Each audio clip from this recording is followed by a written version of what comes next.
And I don't know if you can hear it there in the background, but I had pups come. Started coming right around the same time that he died. Sat up in the dark, bolt upright, like what the heck is that?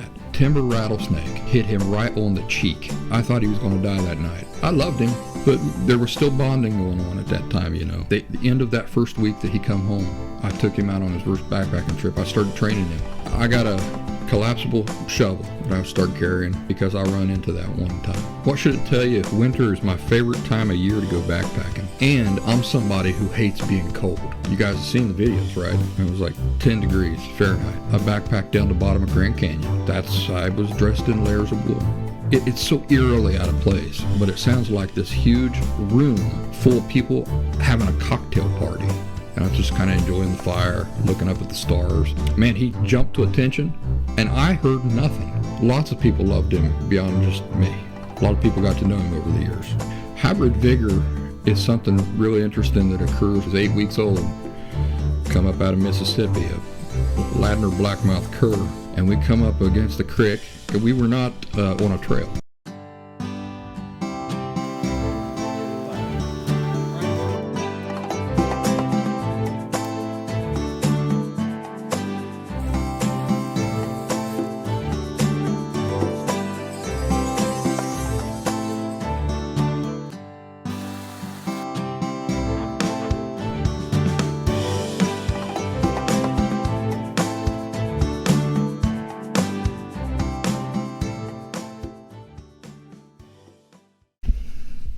Greetings, everybody. Welcome back to The Practical Woodsman. I'm Rut, your host and the creator of The Practical Woodsman. It's nice to have you back here with me again this week. It's been a few weeks, hasn't it? Well, maybe I need to explain that there have been some things going on in my life. My dear companion, my beloved dog of 13 years, died a few weeks ago, and I've been grieving that. It's been very hard for me, and you know, the thing is that life doesn't stop, does it? When something like that happens, you want it to, but it don't. And so life has been going on, and other things have been happening in my life since then. But I want to talk for a minute about my dog Bradbury. That I called him Braddy for short, but he was named after Ray Bradbury, my favorite author. And I remember when I picked out his name, he was 8 weeks old, come up out of Mississippi, a Ladner blackmouth cur mixed with a Louisiana Catahoula leopard dog. And I remember when I picked out that name, and I thought, boy, that's a mouthful. Maybe that's overambitious. Maybe that is never going to just roll off the tongue and sound right. But you know, he took on that name, and it just fit him very, very well. And lots of people loved him beyond just me. A lot of people got to know him over the years, and that everybody loved him. I know if you were to ask anybody about their dog right now, whatever dog they have right now, they'd say, oh, he's a good dog, one of the best dogs I've ever had. But when I say that Bradbury was more than a dog, he was just more than a dog. He felt he was more like a brother to me. We were together for 13 years. We went on lots of adventures together. We're going to talk today a little bit about dogs, and I don't want to get too sentimental about this right now, about old Braddy boy, because you know I'm still pretty raw about this, and if I talk too much about it, then I get emotional, and I want to kind of keep this light today. But I hope you understand that really knocked the wind out of me when old Braddy died that morning, and happened very early in the morning on that Friday, and fortunately I woke up. I got to spend his last moments with him. I got to comfort him and stuff like that. I'm very grateful for that, and I'm very grateful for having him as a companion over the years. all of the adventures, see, I'm getting emotional already. All of the adventures and the things that I've done out in the woods over the past 13 years would not have been possible without him. I got to share those experiences with him because of him. Like I say, he was a Ladner blackmouth cur crossed with a Louisiana Catahoula leopard dog, and I'm going to start calling those dogs Bradbury dogs. And I remember I called up Kurt Ladner, who has taken over for his father once his father passed in breeding these Ladner blackmouth curs. And at that time I was living in Philadelphia, and I was doing a lot of backpacking and exploring in the Pennsylvania mountains, and I called up Kurt Ladner, and he answered, and I got to talking to him, and I said, I'm looking for a certain type of dog, a dog that will make a very great companion in the mountains, in the wilderness, in the backcountry. If it's just me and him, I said, I've been running across a lot of bear on a pretty frequent basis, and I'd just like to have some added security for that. And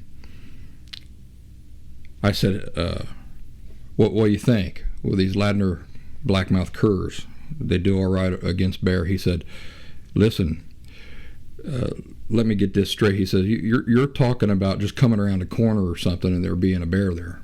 And I said, that's exactly what I'm talking about. Or at night, when I'm sleeping and maybe I forgot to take a Snickers bar out of my pocket or something like that, and I just want that extra security. He says, well, I'll tell you what. He said, this little 40-pound females will run a bear right up a tree.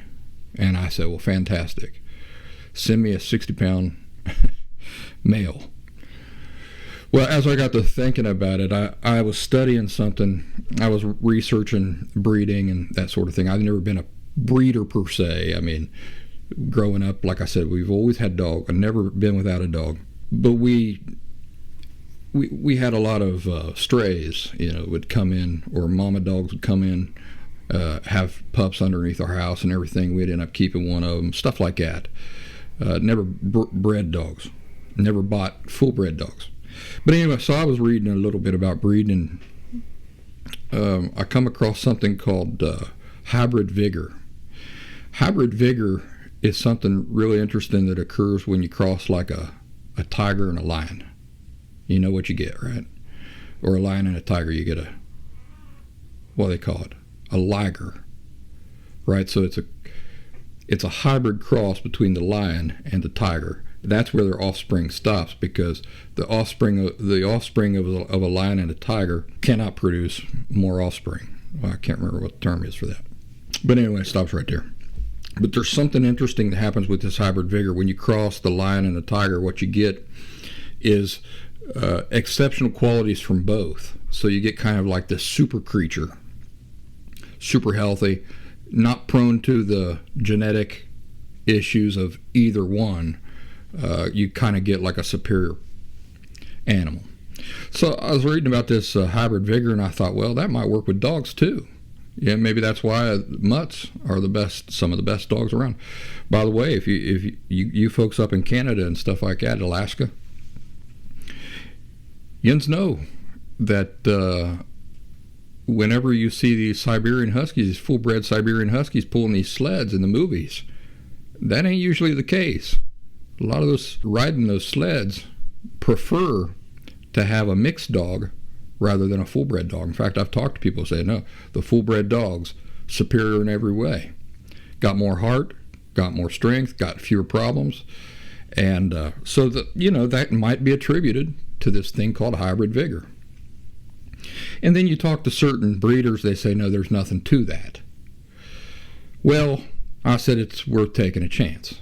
Now, these Ladner curs typically don't have a lot of genetic problems, and they end up living a long, long time, especially for a larger dog. But I said, well, let me do some research here, and that was when I discovered the Louisiana Catahoula leopard dog. And when I studied these two dogs together, I realized that they're kissing cousins. These two breeds are so closely related, but they're distinct breeds. They're both indigenous to the American South. They both have webbed feet for swimming. They both have similar temperament. They have identical body types, things of this nature. So I went on the search for a dog that was a cross between the Louisiana Catahoula leopard dog and Ladner blackmouth cur. And I found him down there in Mississippi. Had him flown to me in Philadelphia. And my first memory of meeting old Bradbury was that I kept telling my wife at the time that he's going to be kind of skittish when he first gets. He's been flying on an airplane. He's never done that before. He's only 8 weeks old.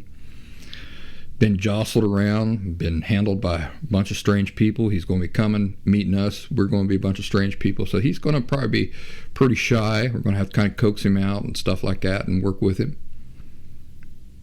No, when we picked him up from the airport, I carried his crate out to a grassy spot out there to give him a chance to relieve himself. And when I opened that door of that crate, he burst out of there, man, like he had the world on a string. No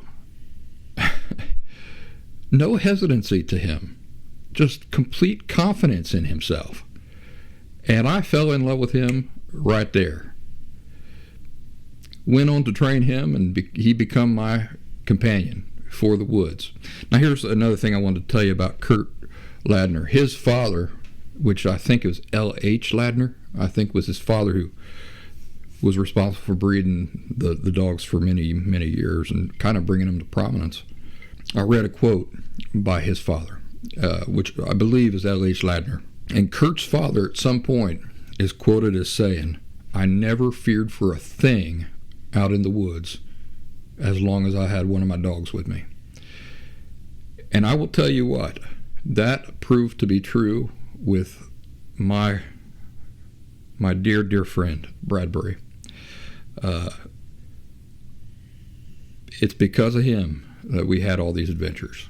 Because I could go out there, I could throw a mat down on the ground with no shelter or anything, and I could sleep like a baby.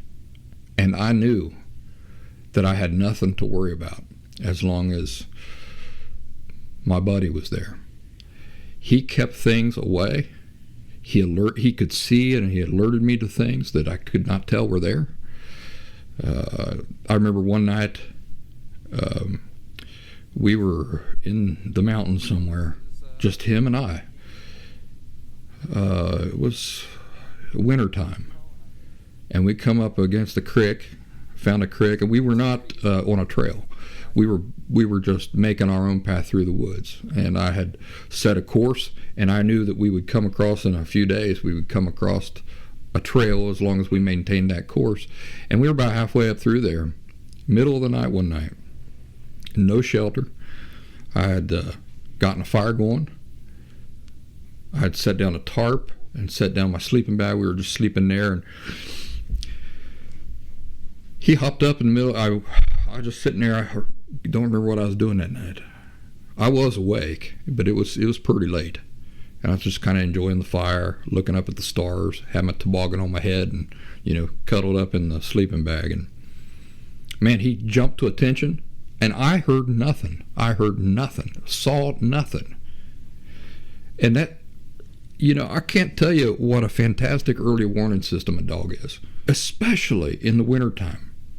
I don't know how many of you folks who watch the show or listen to the show have been alone in the woods in the wintertime. I mean, truly out in the backcountry where there's not a highway nearby or any roads or other people or anything like that.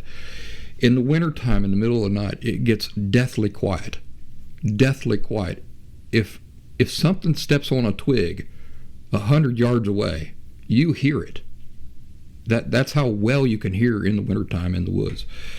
Well, I hadn't heard a thing, but he snapped to attention and did not waste time. He run off into the darkness, and I heard noises like, I think it was Bigfoot. I don't really think it was Bigfoot, but I used that as a fun thing to imagine.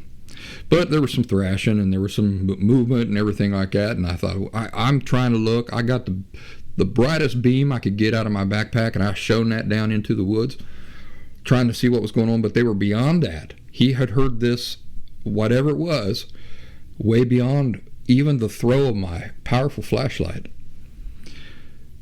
Oh, I'm starting to worry. Hoping he's all right.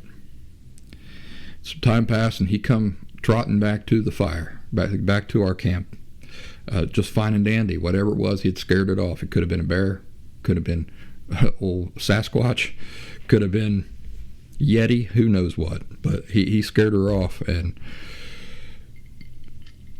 I had to worry about nothing.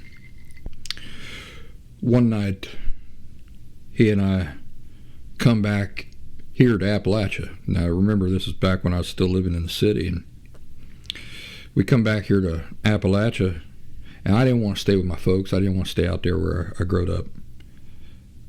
I didn't want really anybody to know I was in town, and I went to a nearby lake and looked around for signs saying I couldn't camp there. I didn't see no signs. So old Braddy and I parked the Bacon, which is what I call my Jeep Wrangler. Parked the Bacon. I had some gear with me. I got a tent out, and I set up a tent right next to that lake. And sitting there in the middle of the night, again, we heard some noises that set me up bolt upright, and him too at the same time. Simultaneously, we both sat up in the dark, bolt upright, like, what the heck is that? And it was yotes. It was coyotes. And I try to explain to people, when you get a pack of yotes coming down through the woods, it's so spooky at first, especially when you're just waking up and you're trying to like process what's going on.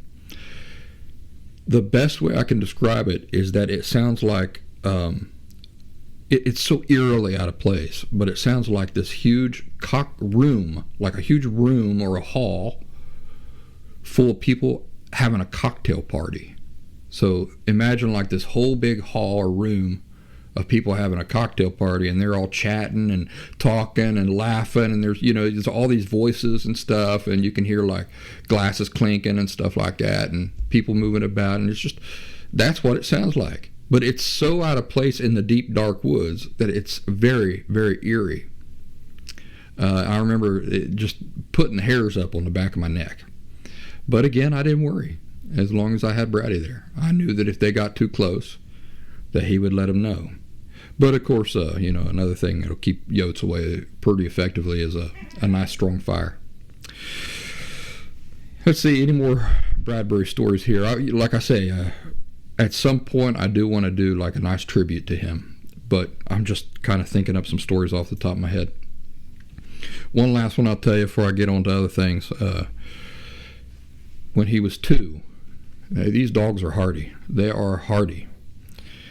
We again were backpacking in the mountains. This was in Pennsylvania, in the Black Forest, and probably 20 miles in, down in a holler between these 2 big mountains.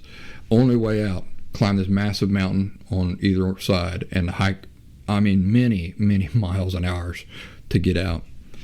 And we got down into the saddle of this holler, and I started getting camp ready and everything, and he was kind of exploring around camp, and stuck his nose up under a rock, and a timber rattlesnake struck out at him, hit him right on the cheek, got him right on the cheek. And I thought, oh my goodness. So I took his collar off, because I knew there was going to be a lot of swelling. Took that collar off, and his head swelled up to the size, I'm not kidding you, of like a beach ball.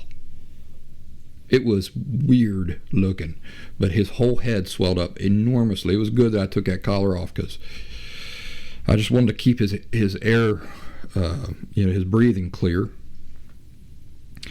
Got my shelter up, got him into the shelter, got him comfortable, and I thought he was going to die that night. Now, at 2, I loved him. I loved him a lot. But there was still bonding going on at that time, you know. I don't know if you know how it is. Bonding happens over many years. This really deep, profound type of bonding that we eventually developed. But at that time, you know, I was tore up about it. I thought there was a good possibility I was going to have to bury him down there in that holler, because there was no way I could carry a 65, 70-pound dog out of that holler.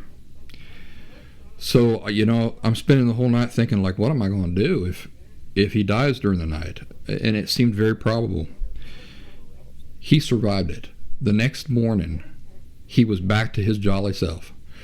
Now, his head was still swelled up like a beach ball. And he was running around looking goofy, like Elephant Man or something. But that was the only residual thing, was this big swollen head. Otherwise, he had all the energy in the world. He was in good spirits. He's running around, sniffing. He's happy. And so we were able to hike out of there together. And that's how hardy these dogs are.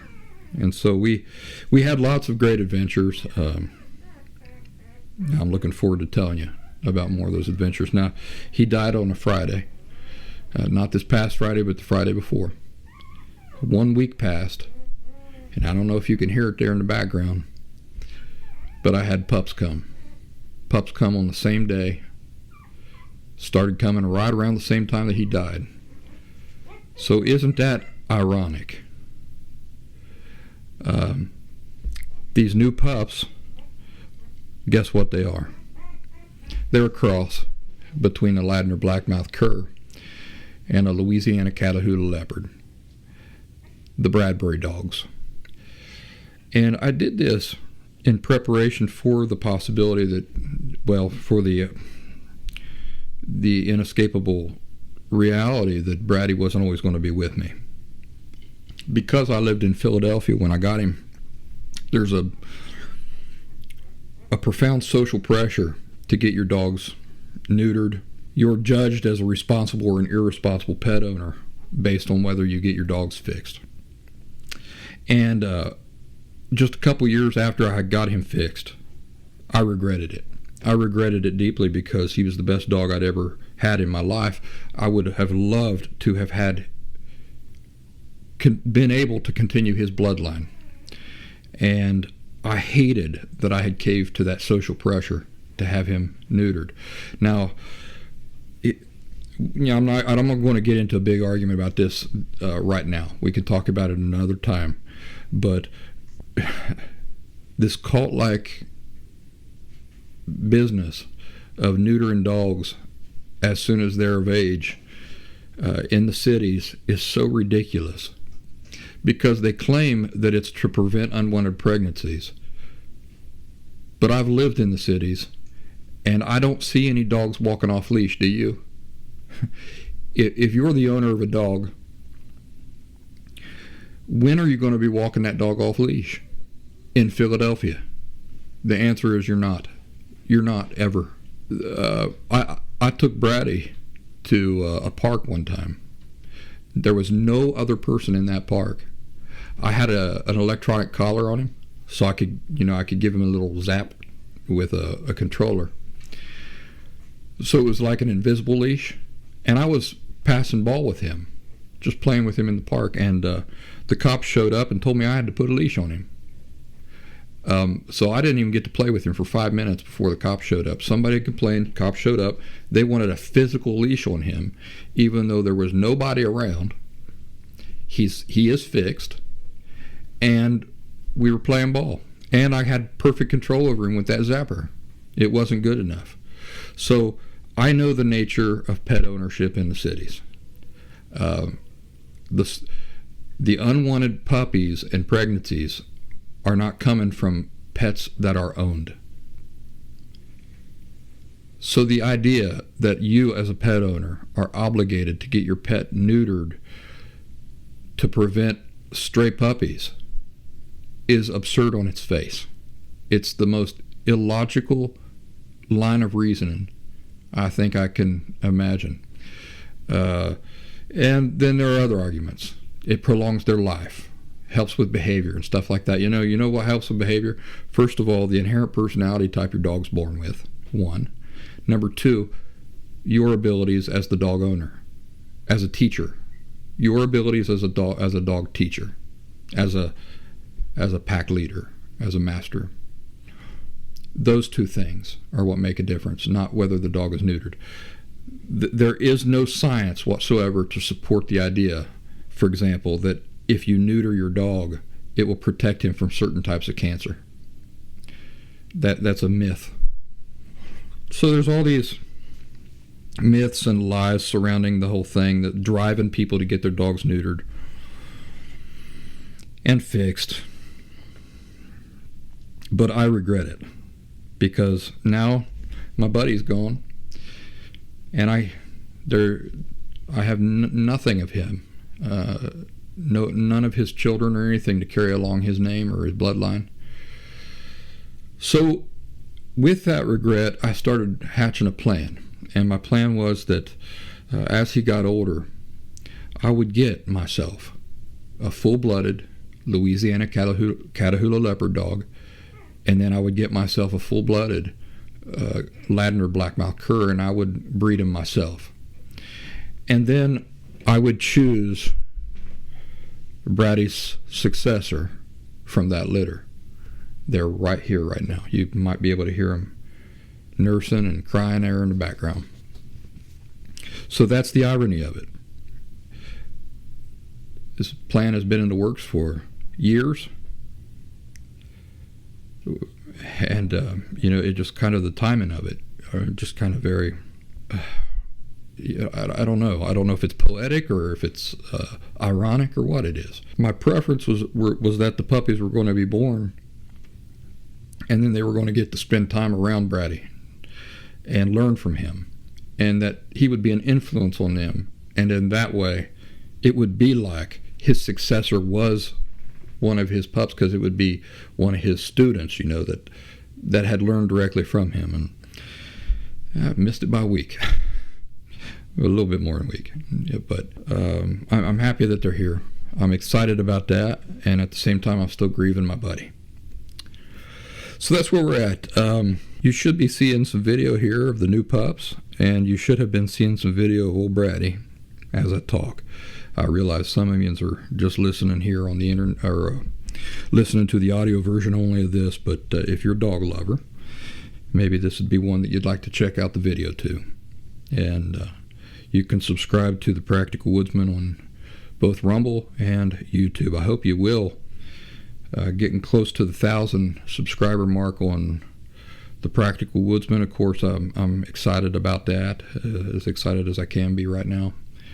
Once I cross that threshold, that'll offer some perks that I'm looking forward to. So please like these videos, recommend them to your friends. When you like a video, then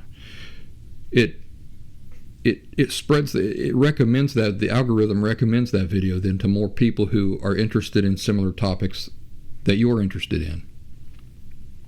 So please do that for me and help me grow my YouTube audience. I appreciate it. Today's primary topic, which is related to dogs, is 7 secrets for staying warm in the woods, in the cold, cold woods. Every once in a while, friends of mine or acquaintances that I come across, they'll have an opportunity to go out with me as a sort of like their guide and go on an adventure with me into the backcountry. And when I tell them that my favorite time to go is in the winter time, you know what every one of them says without fail? Every one of them without fail says, I hate being cold. Well, guess what? I also hate being cold. Yes, it's true. I hate being cold. I hate the discomfort of being cold. So what should it tell you? What should it tell you if winter is my favorite time of year to go backpacking, and at the same time I'm somebody who hates being cold? You guys have seen the videos, right, of me out there this past, what was it, February? November. Yeah, it was like 10 degrees Fahrenheit. That was like the high. So I should tell you, if I hate being cold, and at the same time, winter is my favorite time to go into the woods on these long adventures and excursions. Well, it should tell you that I must be doing something that keeps me pretty darn comfortable, even in temperatures that are far below freezing. Otherwise, as somebody who hates being cold, I wouldn't be out there, would I? So there are 7 different parts to keeping warm while living outdoors in the winter.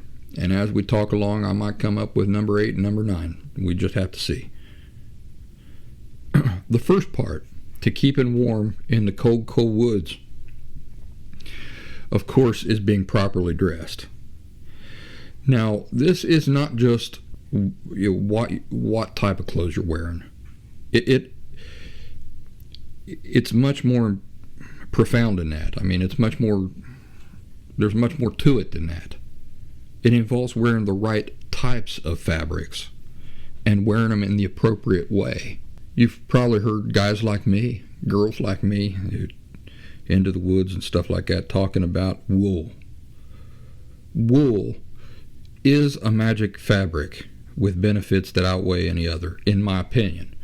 Now, Far North Bushcraft guy, Lonnie from Far North Bushcraft, a guy that I have tremendous admiration for.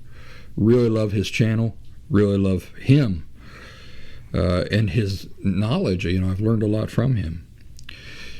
I saw a video with him and talking about wool. Now, he's up there in Alaska, so if you're talking about brutal weather, there's a guy that would know. And he's particularly fond of synthetics like polyester. And the reason for that is, and this is something I learned from Lonnie, I didn't know this. He says that wool will absorb something like 20% humidity, or 20%. Hang on a second, there's a cat outside my door, wild cat.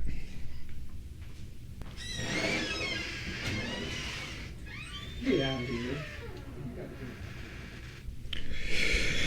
Alright, this is actually 2 wild cats. And I don't mean wild cats, I mean feral cats. Feral cats running around all over the place down around here. And in fact, one of the cats that I have as a pet,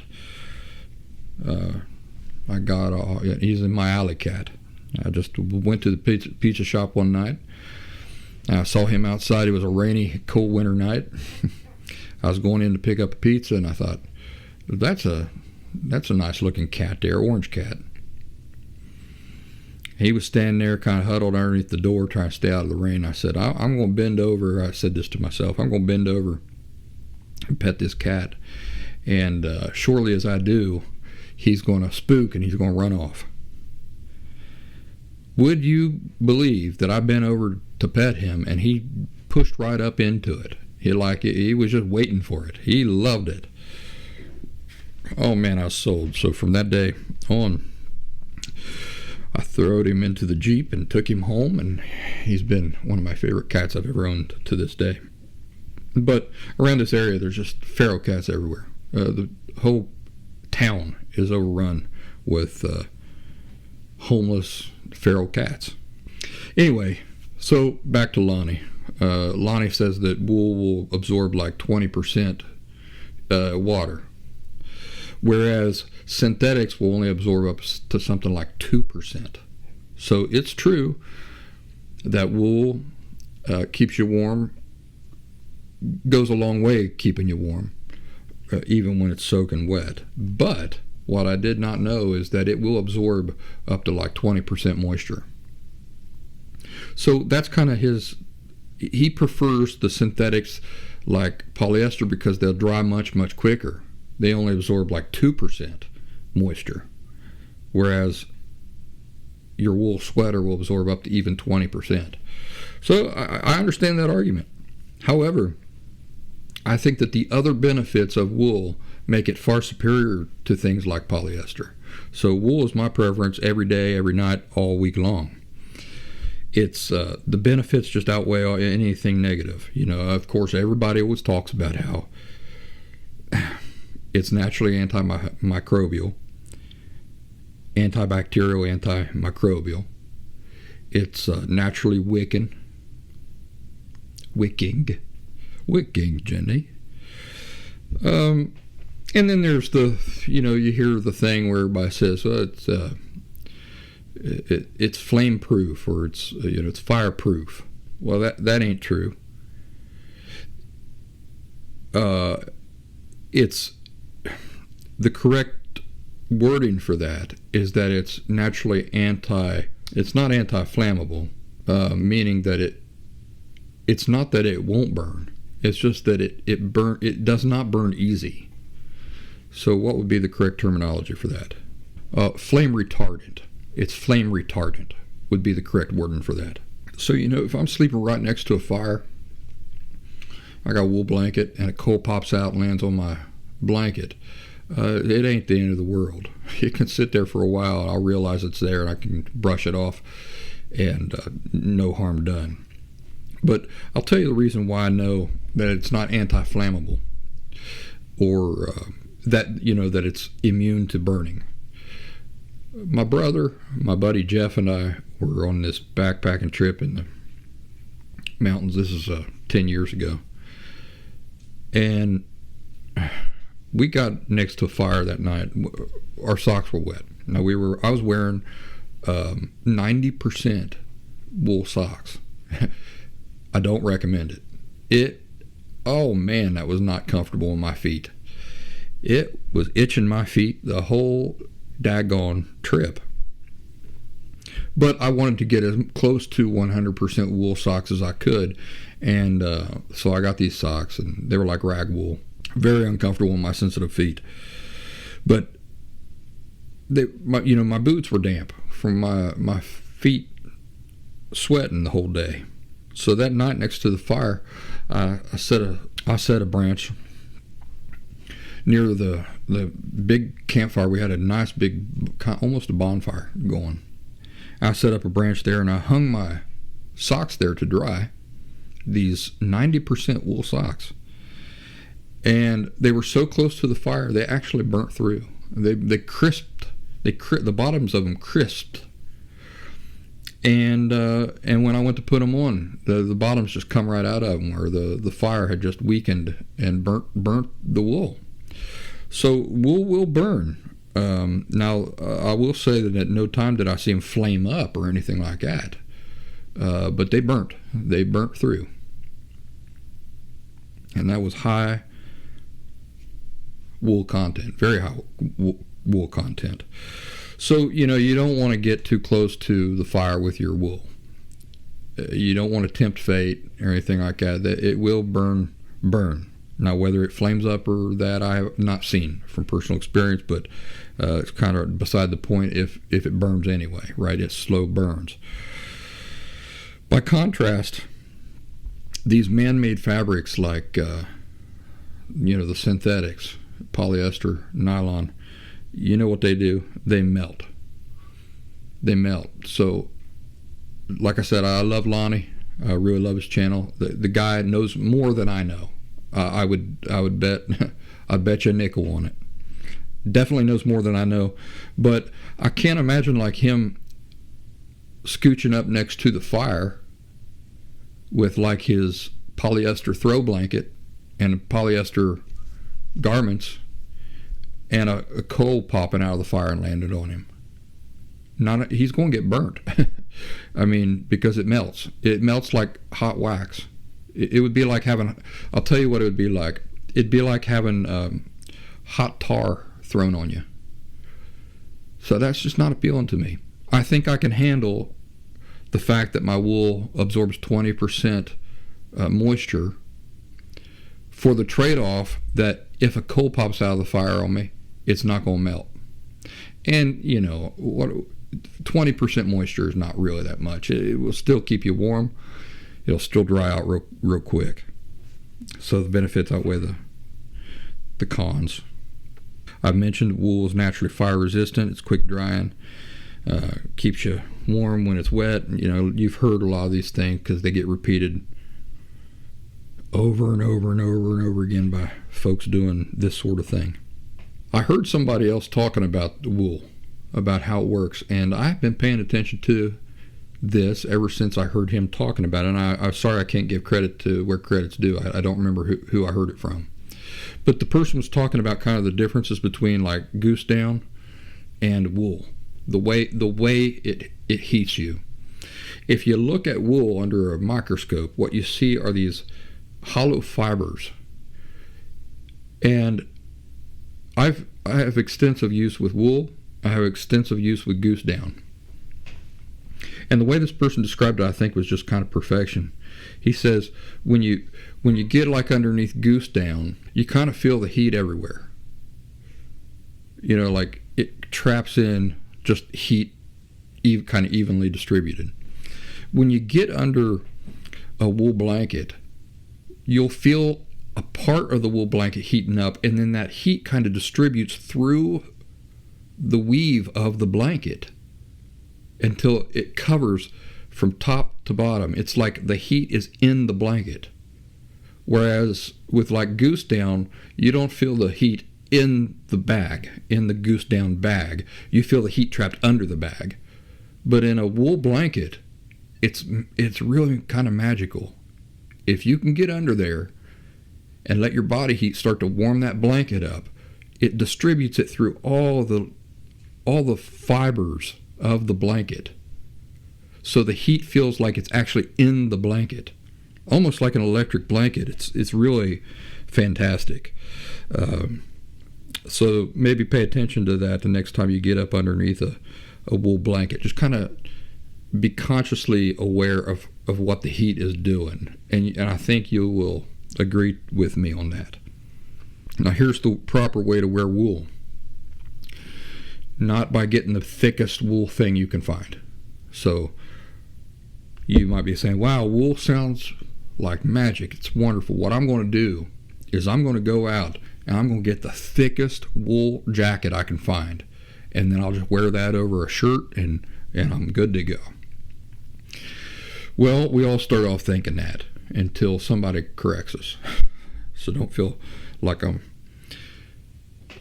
browbeating you or anything. That's not the right way to dress. The right way to dress is to dress in layers. So what I'll usually do is I'll wear like a wool long john, and then over that just a thin like smart wool sweater, or like a polo shirt, long sleeve polo shirt over top of that. And then over top of that I might put a thicker kind of like lamb's wool sweater. You want to layer like that because the way that the way it keeps you warm is that it traps your body's heat in between layers. Now, the beautiful thing about layering up like that, and I tell you, dressed like that, 90% of the time I can go without a jacket. But if you want to know how the jacket would go on top of that would go a soft shell, and then over top of the soft shell would go a hard shell. The hard shell is meant to block wind. It does so the wind can't pass through and carry the heat out. But that's how you do it. And the wonderful thing about it is, another thing that gets repeated a lot is you don't want to sweat in the wintertime. Man, that's so much harder said than done, because you get into a groove climbing up a mountain or something like that, and you really don't want to stop. Your mind is on getting to the top, or you're working around camp, you're cutting firewood, your mind is on getting the wood cut and getting to the fire. So people say it all the time, don't sweat, don't sweat, don't sweat. But then you get out there in real world conditions, in real life conditions, and you just want to get to where you're trying to go, or you just want to get the job done. So even when you realize you're starting to sweat, you kind of like poo-poo it off, like it's not that big of a deal. But I will tell you, it is a big deal. As soon as you stop all that activity,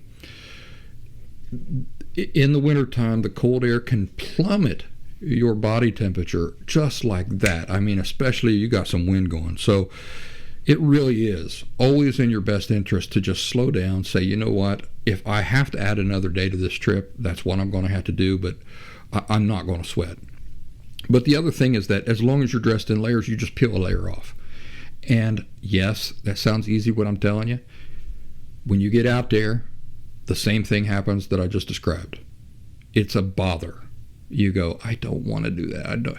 Because what happens is you take the layer off, and then 10 minutes later you stop for a break, you got to put it back on. It really does turn into a bother. Do it anyway. Do it anyway. And I try to follow that advice. So that's the beauty about dressing in layers. I will tell you, I backpacked down the bottom of Grand Canyon. I think I talked about that in the very first episode of this show. And I was dressed in layers of wool. But, you know, you're thinking about these thick, like Scottish wool sweaters. You don't need that. I'm telling you what, 3 or 4 of these very thin smart wool or very thin woven wool shirts and wool sweaters, which you think would not keep you warm, not by themselves, maybe not. But you layer up 2 or 3 of them, and they will keep you very warm. And at the same time, there's no bulk. That's the wonderful thing. You can hike with the backpack. You don't even have to put a jacket on. So try it. Thin layers of wool layered up are superior to the thickest, wool jacket that you can go out and buy. So this dressing in multiple layers, this ain't something that just applies to wool. It applies to any fabric. And I kind of described the way I do it. Above the waist might be like a wool t-shirt. By the way, you can find underwear now in wool. And I'll tell you what, it's wonderful because if you don't get to bathe for 3 or 4 days and you're wearing wool underwear, I'm talking about boxer briefs, wool boxer briefs. You go, ooh, that's going to be itchy on my bits. No, it ain't. Not if you find smart wool or really soft lamb's wool or things of that nature. They're able to spin it these days as soft as cotton. And that's what I do. I wear wool boxer briefs. And if I don't get to bathe 3, 4, 5 days, guess what? Because the wool is antimicrobial and antibacterial, you don't get the skankiness down there that you would get with cotton or anything like that, especially polyester. Polyester is the worst for underwear. So I'd be curious to see what Lonnie has to say about that, because it just accumulates skank is what it does, whereas the wool doesn't do that. Of course, some people say that most of the heat escapes out of your head. Other people say don't. But whatever the case, it's nice to invest in a nice wool toboggan. When I say toboggan, what I'm talking about is like a knit cap. A toboggan knit cap. Something covers your ears. In other places, I think people call them beanies. They call them knit hats. We call them toboggans. All right, number 2 part of... before we move on, there's a saying that I live by. I don't remember if I've shared this before or not, but it goes like this. There's no such thing as bad weather. There's only such thing of being inappropriately dressed. And that's not just what you're wearing, it's how you're wearing it. Such as, are you layered up or are you just wearing one big thick thing, right?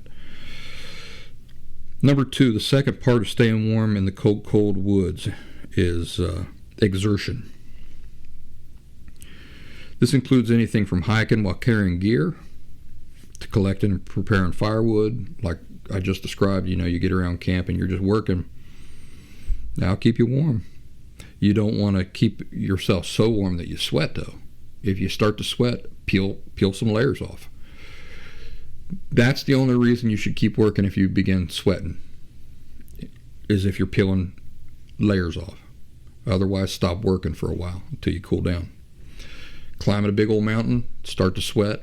Well, you got 2 options. Strip some layers off and keep hiking, or stop hiking until your body cools down. So exertion is the second secret to keeping warm in the cold woods. Might look like hiking, might look like carrying gear, might look like collecting and preparing firewood, might look like doing work around camp to get camp set up. Might look like building the fire, cleaning a section of snow off the ground, depending on how thick the snow is. That could really get your heart rate up and get you warm. Anything that involves enough exertion to get your heart pumping and keep you warm, that's what we're talking about. One of my chores every night in the wintertime growing up was to have enough firewood on the back stoop of our house to get us through the night and the next day, because we heated with wood stove. And many times what that involved was me chopping firewood. And I remember being out in sub-freezing temperatures and shirtless, chopping that firewood, sweating. Exertion is a great way to get warm. And it's the least fun, too. Because if you're freezing in the middle of the night, the last thing you really want to do is get out and do push-ups. But if that's what you got to do, I always think about that. I always think, now, I'm probably going to be all right tonight, but if I get into a dangerous situation, can't get a fire going, stuff like that, I can always do push-ups or jumping jacks. I always think that. So I stay calm. I don't really get too scared out there. I know what my options are. It may not be my preferred option. Don't really want to be doing jumping jacks in the middle of the mountains at 3 o'clock in the morning, but if I have to, I can. Part 3, staying warm in the cold, cold woods, which is also one of the easiest and most effective ways to warm yourself up while being outside in the cold, is to eat something. Did you know that? That's it. Eat something or drink something. So that would be something I would add to this, would be to drink something. We would make that the next part. But right now, let's talk about eating something. The process of eating something, the process of your body taking that food in and then digesting that, heats your body up immediately. So I always try to have a little something to eat in the middle of the wintertime right before I go to bed. Because as I'm sleeping, I want my body to be digesting that food and keeping my body warm, which will generate heat, which will keep me warmer underneath my blanket or underneath my sleeping bag or underneath my blanket. I'll tell you something about my sleeping bags. Well, we'll get to it in a second. Remind me to tell you. I never sleep in the sleeping bag like they're designed. I use my sleeping bags like a blanket. And I'll tell you why. It has to do with Bradbury, my dog. So just remember that. Digesting food heats you up. So before you go to bed, just have something to eat. Now, this past November that I was out there and it's freezing out there in the mountains. One new trick I learned was to keep a kettle over the fire, keep hot water over the fire just all night long. Rather than preparing like a hot tea or something like that as I want the hot tea. So it used to be that I would just carry my mug and just whenever I wanted a hot drink, then I would just start from scratch, get my mug in there, get that water boiling and stuff like that. And one thing I learned this past wintertime is there's a better way of doing that, and that's just to have a kettle, keep it full of water, keep it hung over the fire all night long. The beauty about that is you don't have to start from scratch. You've always got hot water. It's so convenient. Then as you start to get cold, you just pour yourself some hot tea and you drink that hot liquid. And you don't even have to make tea. You can just drink the hot water. And it does the same thing. And it warms you up from the inside out. It really goes a long way of doing that. Now, what I will say about that, it won't keep you warm as long as eating something. Because remember, what keeps you warm about eating something is your body's process of digesting it. And that's something that goes on for hours. Whereas you just drinking hot tea, that passes through your system pretty quick. Part number four of staying warm in the cold, cold woods. Stay dry at all costs. This means limit your sweating at all costs. We've kind of talked about that. So since you're dressed in layers, it should be simple. If you start to sweat, you stop and peel off a layer or two. When you start getting cold again, put layers on. And like I said, you hear people say that and you go, oh, well, that's simple. But in real life, when you get out there, it's such a hassle that most people won't do it. Most people won't do it. They'll do it once or twice and they'll go, man, this is such a bother. I'm not going to get anything done if I keep stopping and putting layers on and taking them off and stuff like that. Do it anyway. Do it anyway. You know, if it rains, you want to make sure that you cover yourself with a poncho or a rain jacket or something like that. Don't fall into creeks. But then again, if you're dressed in wool from head to toe, dangers of falling into a creek aren't as bad as they would be if you're dressed in something else.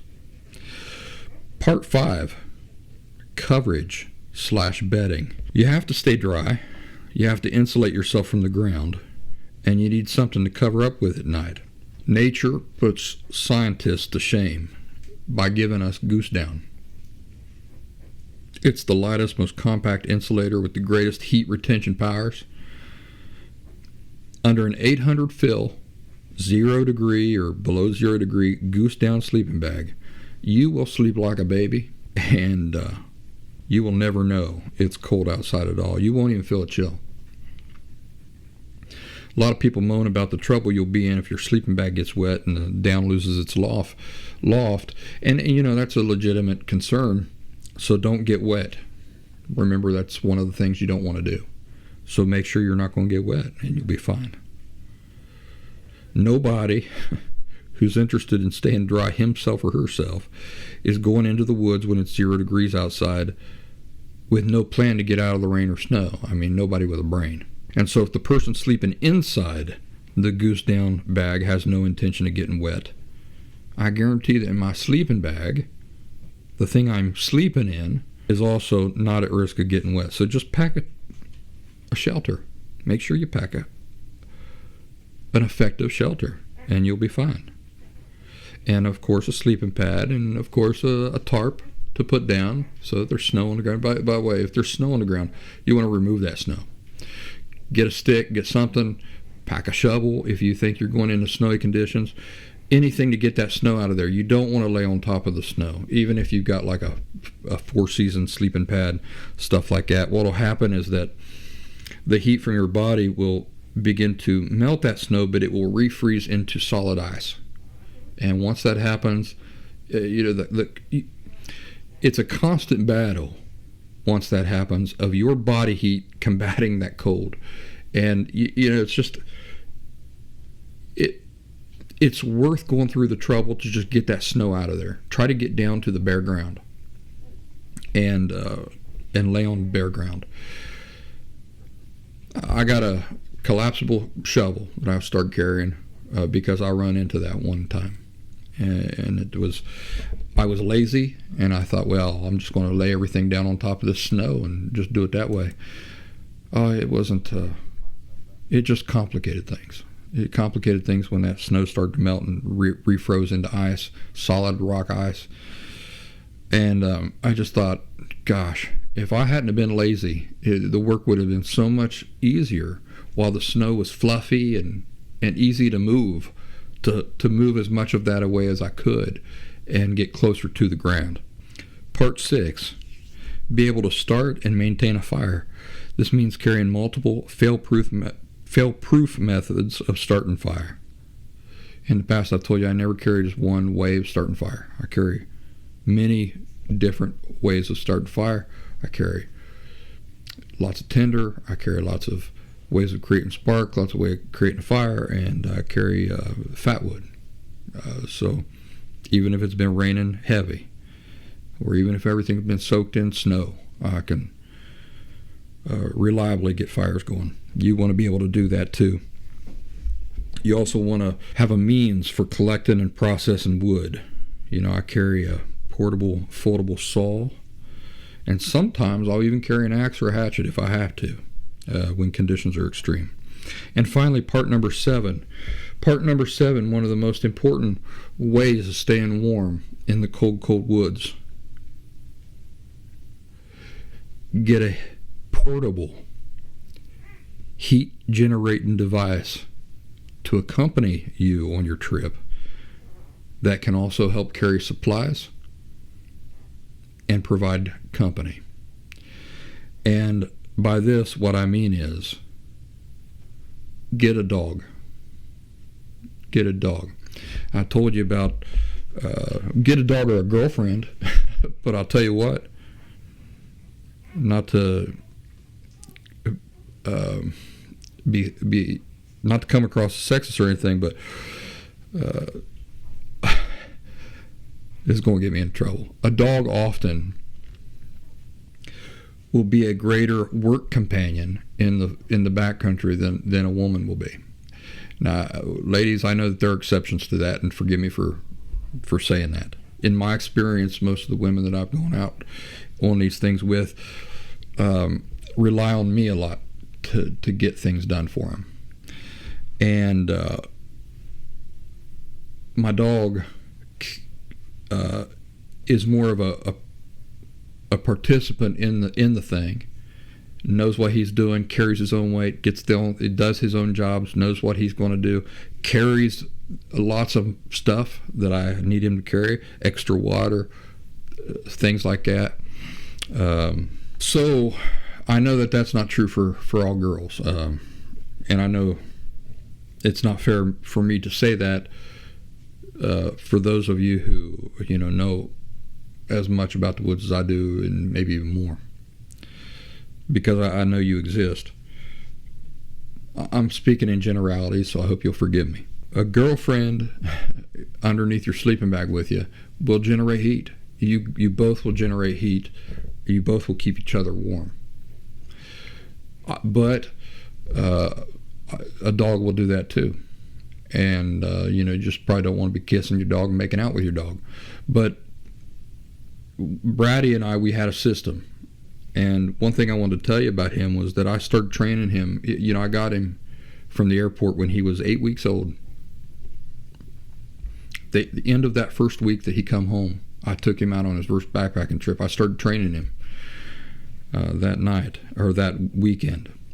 And poured the rain that weekend, and he hated it. He was, I remember him yiping and trying to hide underneath the branches of these fir trees to try to get out of the rain. But he would watch me, and he saw that I was just taking the rain. I was just tolerating the rain. And then he started learning from me. I remember him studying me very intently on that very first backpacking trip and learning. And then every subsequent backpacking trip we'd go on, he was more an expert than he was the previous time. And but from the very beginning, when he was very small, what I would do is I'd unzip my sleeping bag. So I'd have like a mummy down sleeping bag, and I'd unzip it to the bottom, and I would just drape it on me. Now, the reason why I was going to tell you that I don't sleep in the sleeping bag, I don't like being restrained. In the middle of the night, if I have to get up, I like to be able to just throw things off of me and get up. Man, I see these guys on these channels going into the woods, and they're getting undressed in the middle of the night, and they're putting on their pajamas. They're carrying pajamas, like literally carrying pajamas, getting dressed in pajamas, their little teddy bear and their bottle of milk, and it annoys me to heck, because it's fine. If that's the way you want to do it, that's fine. I'm not doing it. I'm sleeping in my clothes. If I think I'm in an area where I might actually have to get up in the middle of the night, like jump to my feet and get up and go, I don't even take my boots off. Now, usually I do take my boots off, but that's about all I take off. I'm ready to get up and scooch if I have to get up and scooch. I want to be prepared. Wake up and be ready to go. So that's the way I do it. But the reason why I sleep under my sleeping bag like that is because they don't insulate you from the bottom. Did you know that? I know a lot of you do know that, but a lot of you don't know that too. A sleeping bag doesn't insulate you from the bottom. So if you take a mummy sleeping bag and you unzip it down to the bottom and you cover yourself over with it, do you know what happens? It doesn't lay flat. It encases you because of the natural design of the mummy bag.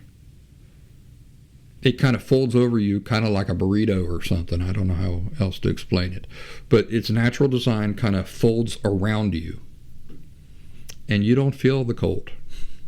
You don't feel the cold. I sleep right on my sleep pad with my sleeping bag just draped on me, on top of me, not under me or anything, and I don't feel cold all night long. But the beauty of that is that you've got freedom of movement all night long. Now, when I move around and I change positions and stuff like that, I might feel a draft come in underneath for a second, but that's it. And I mean, I've been out there in cold temperatures, 8 below degrees Fahrenheit. What's negative 8 degrees Fahrenheit in Celsius? Minus 8 degrees Fahrenheit is minus 22.22 degrees Celsius. Minus 22 degrees Celsius. Minus 8 degrees Fahrenheit. Done that several times. And I don't sleep in my sleeping bag. I sleep with my sleeping bag over me. So you've got freedom of movement and all that. You stay as warm as you would if you were zipped up into the thing and don't have freedom of movement. And if something comes into your camp in the middle of the night, or if there's an emergency or something like that, pack of Yotes come in, you're fighting to get out of the sleeping bag. I don't like being restrained like that. No way. I won't do that. But the other benefit is that you can get a dog in there with you. And the way we would do it, and I started this when, like I said, Braddy was just a pup. I could hold him in one hand. He would go down and he would curl between my feet down at the end of the bag. Now, he growed up to be like the 70-pound dog. Pretty good-sized dog. And we were still doing that. And we just adapted as he grew. And one of the adaptations was I would drape one of my legs over top of him. So he'd climb down there, he'd get positioned, and then I would pull the sleeping bag on top of us, and I would just drape my leg over him. And I'm telling you what, we slept like babies in minus 8 degrees Fahrenheit, minus 22 Celsius degrees, with only the sleeping bag and the two of us in the sleeping bag. He was a heat-generating machine, and we slept so comfortable under there. So that really, there's so many benefits to having a dog. But today this topic is about staying warm when it's cold. That's a big one. Yeah. And it comes with so many other benefits, which we will talk about on another occasion. Folks, I appreciate you joining me for this episode of The Practical Woodsman.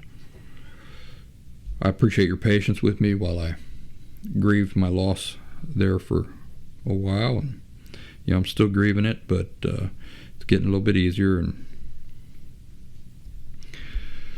I'm looking forward to seeing the next dog, which will be my companion for these adventures. And I'm studying this litter really intently. I want to find the dog that has the natural personality characteristics that I've learned make for just a perfect companion out in the backcountry. And hopefully this will be somebody that I'll end up having adventures with up into my 60s. So ladies and gentlemen, let's look forward to having you join me along with this adventure while I select the dog and get to know him and everything, and I'll be sure to show him off. Now, these pups are only a week old. As the weeks go by, I'll be continuing to study them and get a better idea of the one that is going to be my companion. And so it's exciting. It's exciting. And that's all I've got to say about that. So you guys take care. I'll see you in the next episode.